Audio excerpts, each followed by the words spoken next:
Hi friends, ಎಲ್ರಿಗೂ ನಮಸ್ಕಾರ. Welcome to my channel. ಇವತ್ತು ನಾನು ನಿಮ್ಮ ಜೊತೆ ಯಾವ ರೆಸಿಪಿನ ಶೇರ್ ಮಾಡ್ತಾ ಇದ್ದೀನಿ ಅಂದರೆ ತುಂಬಾ ಸಿಂಪಲ್ಲಾಗಿ ಹೆಸರುಬೇಳೆ ಹೋಳಿಗೆ ಮಾಡಿದ್ದೀನಿ. ಮುಂದೆ ಬರುವ ಯುಗಾದಿ ಹಬ್ಬಕ್ಕೆ ಈ ಹೋಳಿಗೆ ತುಂಬಾ ಸ್ಪೆಷಲ್ ಅಂತ ಹೇಳ್ಬಹುದು. ಯುಗಾದಿ ಹಬ್ಬದ ದಿನ ಈ ರೀತಿ ಹೆಸರುಬೇಳೆ ಹೋಳಿಗೆ ಮಾಡಿಕೊಂಡು ಅದ್ರ ಮೇಲೆ ತುಪ್ಪ ಹಾಕ್ಕೊಂಡು ತಿಂತಾ ಇದ್ದರೆ ಒಂದು ಹೋಳಿಗೆ ತಿನ್ನೋರು 4 ರಿಂದ 5 ಹೋಳಿಗೆ ತಿಂತಾರೆ. ಅಷ್ಟು ರುಚಿಯಾಗಿರುತ್ತೆ ಹೆಸರುಬೇಳೆ ಹೋಳಿಗೆ. ಈ ಹೆಸರುಬೇಳೆ ಹೋಳಿಗೆನ ಮಾಡೋದು ಕಷ್ಟ ಏನೂ ಅಲ್ಲ. ಕಡಲೆಬೇಳೆ ಹೋಳಿಗೆಗಿಂತ ತುಂಬಾ ಸುಲಭವಾಗಿ ಮಾಡಬಹುದು. ಇದನ್ನು ಯಾವ ರೀತಿ ಮಾಡಿದ್ದೀನಿ ಅನ್ನೋ ವಿಡಿಯೋನ ನಿಮ್ಮ ಜೊತೆ ಶೇರ್ ಮಾಡ್ತಾ ಇದ್ದೀನಿ. ದಯವಿಟ್ಟು ವಿಡಿಯೋನ ಸ್ಕಿಪ್ ಮಾಡದೆ ನೋಡ್ಕೊಂಡು ಬರೋಣ ಬನ್ನಿ. ಇವಾಗ ನಾನು 3 ಲೀಟರ್ ಕುಕ್ಕರ್ ತಗೊಂಡು ಅದರಲ್ಲಿ 1/4 kg ತೊಗರಿಬೇಳೆ ಹಾಕ್ತಾ ಇದ್ದೀನಿ. ಅದೇ ಗ್ಲಾಸಲ್ಲಿ 1/4 kg ಹೆಸರುಬೇಳೆ ಹಾಕ್ತಾ ಇದ್ದೀನಿ. ಹೆಸರುಬೇಳೆ ಮತ್ತು ತೊಗರಿಬೇಳೆನ ಬೇಯಿಸಿ ಹೋಳಿಗೆ ಮಾಡೋದ್ರಿಂದ ಹೋಳಿಗೆ ರುಚಿ ತುಂಬಾ ಚೆನ್ನಾಗಿರುತ್ತೆ. ಹಾಗಾಗಿ ಅವೆರಡನ್ನು 1/4 kg ಹಾಕ್ತಾ ಇದ್ದೀನಿ. ಇವಾಗ ಅದನ್ನು ಒಂದು 2 ಸರಿ ತೊಳಿತಾ ಇದ್ದೀನಿ. 2 ಸರಿ ತೊಳೆದ್ರೆ ಸಾಕು, ಅದರಲ್ಲಿ ಕಸ ಏನೂ ಇರಲ್ಲ. ಬೇಳೆನ ನಾವು ಹಾಕುವಾಗ ಅದನ್ನು ಆರಿಸ್ಬಿಟ್ಟು ಹಾಕಬೇಕು. ಇವಾಗ ನೋಡಿ, ನಾನು ಬೇಳೆನ ತೊಳೆದಿಟ್ಕೊಂಡಿದ್ದೀನಿ. ಇವಾಗ ಲಾಸ್ಟಲ್ಲಿ ಒಂದು 2 ರಿಂದ 3 ಗ್ಲಾಸ್ ಆಗುವಷ್ಟು ನೀರು ಹಾಕಿ ಕುಕ್ಕರ್ ಮುಚ್ಚಳನ ಮುಚ್ಚಿ 1 ವಿಷಲ್ ಮಾತ್ರ ತಗೊಳ್ತಾ ಇದ್ದೀನಿ. ಜಾಸ್ತಿ ವಿಷಲ್ ತಗೊಂಡ್ರೆ ಪೂರ್ತಿ ಕಲಸೋಗ್ಬಿಡುತ್ತೆ. ಹಾಗಾಗಿ ಒಂದೇ ಒಂದು ವಿಷಲ್ ತಗೊಂಡ್ರೆ ಸಾಕು, ಬೇಳೆ ತುಂಬ ಚೆನ್ನಾಗಿ ಬೆಂದುಬಿಡುತ್ತೆ. ಕುಕ್ಕರಲ್ಲಿ 1 ವಿಷಲ್ ಬರೋವಷ್ಟರಲ್ಲಿ ನಾನಿಲ್ಲಿ ಮೈದಾ ಹಿಟ್ಟನ್ನು ಕಲಿಸ್ಕೊಳ್ಳೋದಕ್ಕೆ ರೆಡಿ ಮಾಡ್ತಾ ಇದ್ದೀನಿ. ಇವಾಗ ಅರ್ಧ kg ಮೈದಾ ಹಿಟ್ಟನ್ನು ತಗೊಂಡು ಅದನ್ನು ಈ ರೀತಿ ಜರಡಿ ಮಾಡ್ತಾ ಇದ್ದೀನಿ.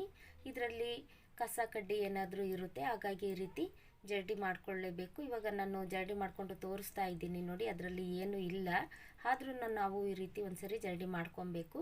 ಆನಂತರ ನಾನಿಲ್ಲಿ ಅರ್ಧ ಸ್ಪೂನ್ ಅರಿಶಿಣದ ಪುಡಿ ಹಾಕ್ತಾ ಇದ್ದೀನಿ. ಅಡುಗೆಗೆ ಯೂಸ್ ಮಾಡುವಂತಹ ಅರಿಶಿಣದ ಪುಡಿಯನ್ನು ಹಾಕ್ತಾ ಇದ್ದೀನಿ. ಆನಂತರ ಅರ್ಧ ಸ್ಪೂನ್, ಚಿಕ್ಕ ಸ್ಪೂನಲ್ಲಿ ಅರ್ಧ ಸ್ಪೂನ್ ಉಪ್ಪು ಹಾಕ್ತಾ ಇದ್ದೀನಿ. ನಾವು ಸಿಹಿ ತಿಂಡಿನ ಮಾಡುವಾಗ ಈ ರೀತಿ ಉಪ್ಪು ಹಾಕಲೇಬೇಕು. ಹಾಗಾಗಿ ನಾನು ಅದಕ್ಕೆ ಅರ್ಧ ಸ್ಪೂನ್ ಉಪ್ಪು ಹಾಕಿ ಚೆನ್ನಾಗಿ ಮಿಕ್ಸ್ ಮಾಡ್ತಾ ಇದ್ದೀನಿ. ಇದನ್ನು ಮಿಕ್ಸ್ ಮಾಡುವಾಗ ನಾವು ಫಸ್ಟು ನೀರು ಹಾಕಬಾರ್ದು. ಉಪ್ಪು ಮತ್ತು ಅರಿಶಿಣದ ಪುಡಿ ಎಲ್ಲ ಕಡೆನೂ ಹಿಡಿಯೋವರೆಗೂ ಈ ರೀತಿ ಮಿಕ್ಸ್ ಮಾಡ್ಕೋಬೇಕು. ಆನಂತರ ಇದಕ್ಕೆ ಒಂದು 2 ರಿಂದ 3 ಸ್ಪೂನ್ ಆಗುವಷ್ಟು ಎಣ್ಣೆ ಹಾಕ್ತಾ ಇದ್ದೀನಿ. ನಾವು ಈ ರೀತಿ ಫಸ್ಟು ಎಣ್ಣೆ ಹಾಕಿ ಮಿಕ್ಸ್ ಮಾಡ್ಕೊಳ್ಳೋದ್ರಿಂದ ಹಿಟ್ಟು ತುಂಬ ಚೆನ್ನಾಗಿ ಸ್ಮೂತಾಗಿ ಬರುತ್ತೆ. ಹಾಗಾಗಿ ಸ್ವಲ್ಪ ಎಣ್ಣೆ ಹಾಕ್ಕೊಂಡು ಈ ರೀತಿ ಮಿಕ್ಸ್ ಮಾಡ್ಕೊಳ್ತಾ ಇದ್ದೀನಿ. ಆನಂತರ ನಾನಿಲ್ಲಿ ನೀರು ಹಾಕ್ಕೊಂಡು ಚೆನ್ನಾಗಿ ಮಿಕ್ಸ್ ಮಾಡ್ತಾ ಇದ್ದೀನಿ. ಈ ಹೋಳಿಗೆ ಹಿಟ್ಟನ್ನು ನಾವು ಕಲಿಸುವಾಗ ಒಂದೇ ಸಾರಿ ನೀರು ಹಾಕ್ಕೊಂಡು ಕಲಿಸ್ಬಾರ್ದು. ಈ ರೀತಿ ಸ್ವಲ್ಪ ಸ್ವಲ್ಪ ನೀರು ಹಾಕ್ಕೊಂಡು ಒಂದು ಹದದಲ್ಲಿ ಕಲಿಸ್ಕೊಬೇಕು. ಈ ಹಿಟ್ಟನ್ನು ನಾವು ಕಲಿಸುವಾಗ ತೆಳುವಾದರೂ ಪರವಾಗಿಲ್ಲ, ಆದರೆ ಗಟ್ಟಿ ಮಾತ್ರ ಕಲಿಸ್ಕೊಬೇಡಿ.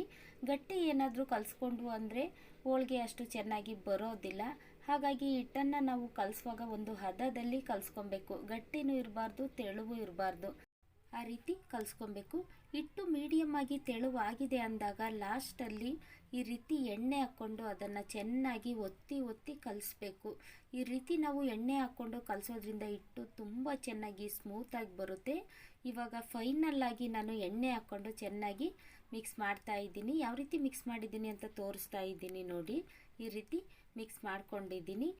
ಆನಂತರ ನಾನಿಲ್ಲಿ ಒಂದು ಪ್ಲಾಸ್ಟಿಕ್ ಕವರ್ ತಗೊಂಡು ನಾನು ಕಲಿಸ್ಕೊಂಡಿರುವಂಥ ಹಿಟ್ಟನ್ನು ಅದರಲ್ಲಿ ಹಾಕ್ತಾ ಇದ್ದೀನಿ. ಆನಂತರ ಅದರೊಳಗಡೆ ಒಂದು 2 ರಿಂದ 3 ಸ್ಪೂನ್ ಆಗುವಷ್ಟು ಎಣ್ಣೆ ಹಾಕಿ ಅದನ್ನು ಗಾಳಿ ಆಡದೇ ಇರುವ ಹಾಗೆ ಪ್ಲಾಸ್ಟಿಕ್ ಕವರನ್ನು ಉಲ್ಟಾ ಮಾಡಿ ಇಡ್ತಾ ಇದ್ದೀನಿ. ಈ ರೀತಿ ಕವರಲ್ಲಿ ಹಾಕಿಡೋದ್ರಿಂದ ನಾವು ಕಲಿಸ್ಕೊಂಡಿರುವಂತಹ ಮೈದಾ ಹಿಟ್ಟು ಬೆಣ್ಣೆಯಷ್ಟೇ ಸ್ಮೂತಾಗಿರುತ್ತೆ. ಹಾಗಾಗಿ ಕುಕ್ಕರ್ 1 ವಿಷಲ್ ಬರೋಷ್ಟರಲ್ಲಿ ಹಿಟ್ಟನ್ನು ಕಲಿಸ್ಕೊಂಡಿದ್ದಾಯಿತು. ಇವಾಗ ಕುಕ್ಕರ್ 1 ವಿಷಲ್ ತಗೊಂಡಿದ್ದೀನಿ ನೋಡಿ. ಆನಂತರ ನಾನಿಲ್ಲಿ ಕುಕ್ಕರ್ ಮುಚ್ಚಳನ ತೆಗಿತಾ ಇದ್ದೀನಿ.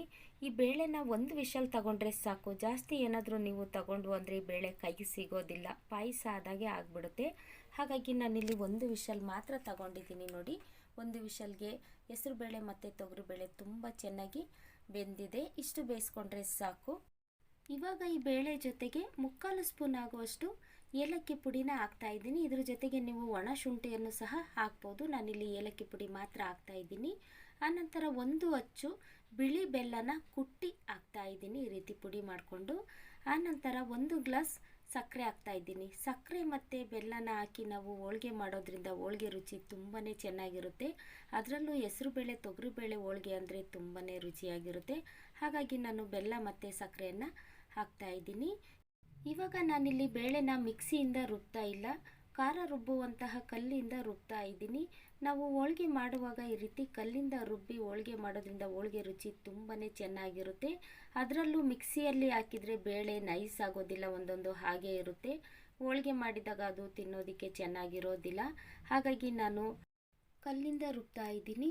ಇವಾಗ ಯಾರು ಸಾಮಾನ್ಯ ಕಲ್ಲಿಂದ ಈ ರೀತಿ ರುಬ್ಬೋದಿಲ್ಲ, ಆದರೆ ನೀವು ಹೋಳಿಗೆ ಮಾಡುವಾಗ ಈ ರೀತಿ ಕಲ್ಲಿಂದ ಬೇಳೆನ ರುಬ್ಬಿ ಹೋಳಿಗೆ ಮಾಡಿ ನೋಡಿ, ಅದ್ರ ರುಚಿ ಹೇಗಿರುತ್ತೆ ಅಂತ ನೀವೇ ಹೇಳ್ತೀರಾ.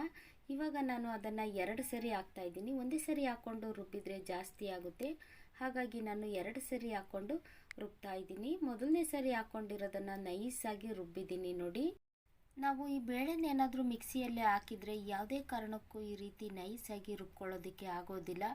ಆವಾಗ ಏನಾಗುತ್ತೆ ಅಂದರೆ ಹೋಳಿಗೆ ಮಾಡುವಂತಹ ಇಂಟ್ರೆಸ್ಟೇ ಹೋಗ್ಬಿಡುತ್ತೆ. ಇವಾಗ ನಾನು ನೋಡಿ ಕಲ್ಲಲ್ಲಿ ಎಷ್ಟು ನೈಸಾಗಿ ರುಬ್ಕೊಂಡಿದ್ದೀನಿ ಅಂತ ತೋರಿಸ್ತಾ ಇದ್ದೀನಿ. ಈ ರೀತಿ ನೈಸಾಗಿ ರುಬ್ಕೊಂಡು ಹೋಳಿಗೆ ಮಾಡೋದ್ರಿಂದ ಹೋಳಿಗೆ ರುಚಿ ತುಂಬಾ ರುಚಿಯಾಗಿರುತ್ತೆ ಮತ್ತು ಕ್ಯಾಂಟೀನಲ್ಲಿ ತಿನ್ನುವ ರುಚಿಯಲ್ಲಿ ಹೋಳಿಗೆ ರೆಡಿಯಾಗುತ್ತೆ. ಇವಾಗ ನಾನು 2ನೇ ಸಾರಿ ಬೇಳೆನ ಹಾಕ್ಕೊಂಡು ರುಬ್ತಾ ಇದ್ದೀನಿ ನೋಡಿ. ಈ ಬೇಳೆನ ನಾವು ರುಬ್ಬುವಾಗ ಯಾವುದೇ ಕಾರಣಕ್ಕೂ ಇದಕ್ಕೆ ನೀರು ಹಾಕ್ಕೊಂಡು ಮಾತ್ರ ರುಬ್ಬಬಾರ್ದು. ಸಕ್ಕರೆ ಮತ್ತು ಬೆಲ್ಲನ ಹಾಕಿರೋದ್ರಿಂದ ಅದೇ ಒಂದು ಹದದಲ್ಲಿ ಹೂರಣ ರೆಡಿಯಾಗುತ್ತೆ. ಹಾಗಾಗಿ ನಾವು ಇದಕ್ಕೆ ಯಾವುದೇ ಕಾರಣಕ್ಕೂ ನೀರು ಹಾಕ್ಕೊಂಡು ರುಬ್ಬಬಾರ್ದು. ಇವಾಗ 2ನೇ ಸರಿ ಹಾಕ್ಕೊಂಡಿರುವಂತಹ ಬೇಳೆನೂ ಸಹ ನೈಸಾಗಿ ರುಬ್ಕೊಂಡಿದ್ದೀನಿ ನೋಡಿ. ಇವಾಗ ನಾನು ಕಲ್ಲಿಂದ ಅದನ್ನು ತೆಗೆದು ಹಾಕ್ತಾ ಇದ್ದೀನಿ. ಬೇಳೆನ ಯಾವ ರೀತಿ ರುಬ್ಕೊಂಡಿದ್ದೀನಿ ಅಂತ ತೋರಿಸ್ತಾ ಇದ್ದೀನಿ ನೋಡಿ. ಈ ರೀತಿ ನೈಸಾಗಿ ರುಬ್ಕೊಂಡ್ರೆ ಸಾಕು, ನಾವು ಮಾಡುವಂತಹ ಹೋಳಿಗೆ ತುಂಬಾ ರುಚಿಯಾಗಿರುತ್ತೆ. ಇವಾಗ ಫಸ್ಟು ರುಬ್ಬಿರುವಂತಹ ಬೇಳೆ ಮತ್ತು 2ನೇ ಸರಿ ರುಬ್ಬಿರುವಂತಹ ಬೇಳೆನ ಎರಡನ್ನು ಚೆನ್ನಾಗಿ ಮಿಕ್ಸ್ ಮಾಡಿ ನಾನಿಲ್ಲಿ ತೋರಿಸ್ತಾ ಇದ್ದೀನಿ. ಇವಾಗ ನಾನಿಲ್ಲಿ ಮೈದಾ ಹಿಟ್ಟನ್ನು ಕಲಸಿ ಕರೆಕ್ಟಾಗಿ ಅರ್ಧ ಗಂಟೆ ಆಯಿತು. ಅರ್ಧ ಗಂಟೆ ಆದ ನಂತರ ನಾನಿಲ್ಲಿ ಕವರಿಂದ ತೆಗಿತಾ ಇದ್ದೀನಿ ನೋಡಿ. ಹಿಟ್ಟು ಯಾವ ರೀತಿ ರೆಡಿಯಾಗಿದೆ ಅಂತ ತೋರಿಸ್ತಾ ಇದ್ದೀನಿ. ಬೆಣ್ಣೆಯಷ್ಟೇ ಸ್ಮೂತಾಗಿ ರೆಡಿಯಾಗಿದೆ. ಈ ರೀತಿ ಸ್ಮೂತಾಗಿ ಹಿಟ್ಟು ರೆಡಿಯಾಗಿದ್ದರೆ ನಾವು ಹೋಳಿಗೆ ತಟ್ಟುವಾಗ ಕಷ್ಟ ಅನಿಸೋದಿಲ್ಲ, ಈಸಿಯಾಗಿ ಹೋಳಿಗೆನ ತಟ್ಟಬಹುದು. ಇವಾಗ ನಾನಿಲ್ಲಿ ಹೋಳಿಗೆ ತಟ್ಟೋದಕ್ಕೆ ಅಂತ ಒಂದು ಕವರ್ ತಗೊಂಡಿದ್ದೀನಿ. ಅಗಲವಾಗಿರುವಂತಹ ಕವರನ್ನು ಈ ರೀತಿ ಕಟ್ ಮಾಡ್ಕೊಂಡಿದ್ದೀನಿ. ಅದ್ರ ಮೇಲೆ ಸ್ವಲ್ಪ ಎಣ್ಣೆ ಹಾಕ್ತಾ ಇದ್ದೀನಿ. ನಾವು ಹೋಳಿಗೆ ತಟ್ಟುವಾಗ ಇದೇ ರೀತಿ ಎಣ್ಣೆನ ಹಚ್ಕೊಬೇಕು ಅದ್ರ ಮೇಲೆ.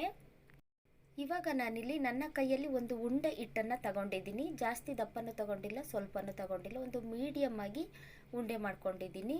ಅದನ್ನು ಇವಾಗ ಎಣ್ಣೆ ಕವರ್ ಮೇಲೆ ಹಾಕ್ಕೊಂಡು ಸ್ವಲ್ಪ ಅಗಲವಾಗಿ ತಟ್ಕೊಳ್ತಾ ಇದ್ದೀನಿ.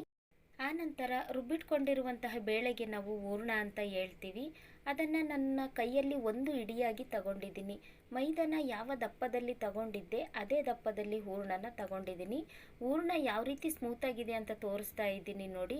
ಮೈದಾ ಎಷ್ಟು ಸ್ಮೂತಾಗಿದೆಯೋ ಅಷ್ಟೇ ಸ್ಮೂತಾಗಿ ಹೂರಣನೂ ರೆಡಿ ಮಾಡ್ಕೊಂಡಿದ್ದೀನಿ.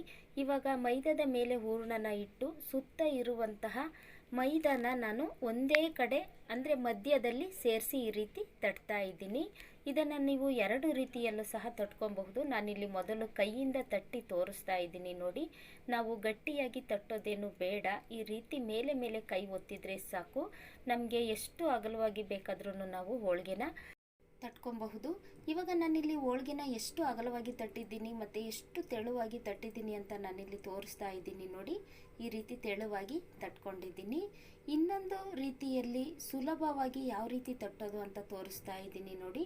ನಿಮಗೆ ಏನಾದರೂ ಹೋಳಿಗೆನ ತಟ್ಟೋದಕ್ಕೆ ಕೈಯಿಂದ ಅಗಲವಾಗಿ ತಟ್ಟೋದಕ್ಕೆ ಬರೋದಿಲ್ಲ ಅನ್ನೋರು ಈ ರೀತಿಯೂ ಸಹ ತಟ್ಟಬಹುದು. ನಾನು ಫಸ್ಟು ಯಾವ ರೀತಿ ತೋರಿಸಿದೆ ಆ ರೀತಿ ಫಸ್ಟು ರೆಡಿ ಮಾಡ್ಕೊಳ್ಳಿ.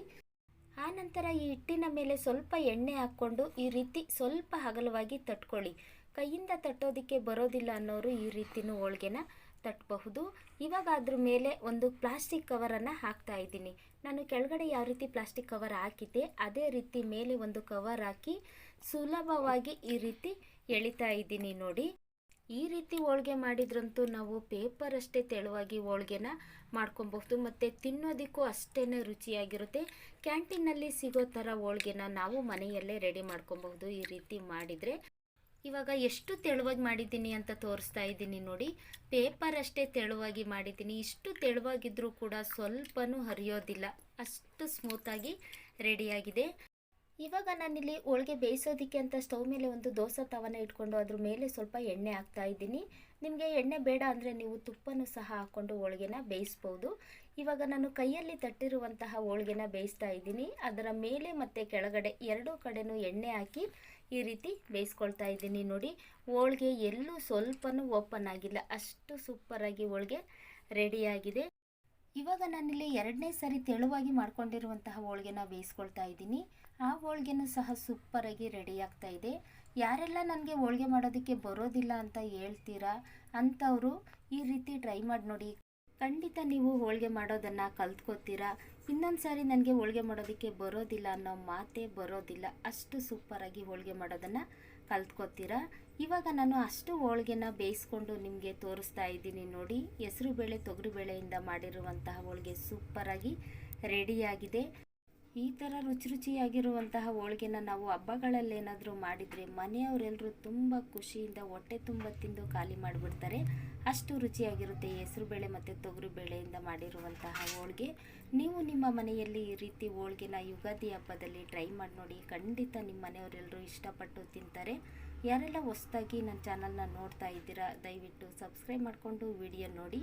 ಸಿಂಪಲ್ಲಾಗಿ ಹೆಸರುಬೇಳೆ ಮತ್ತು ತೊಗರಿಬೇಳೆಯಿಂದ ಮಾಡಿರುವಂತಹ ಈ ಹೋಳಿಗೆ ನಿಮಗೆ ಇಷ್ಟ ಆಗಿದ್ದರೆ ಒಂದೇ ಒಂದು ಲೈಕ್ ಮಾಡಿ, ಶೇರ್ ಮಾಡಿ, ಸಬ್ಸ್ಕ್ರೈಬ್ ಮಾಡ್ಕೊಂಡು ವಿಡಿಯೋ ನೋಡೋದನ್ನು ಮರಿಬೇಡಿ.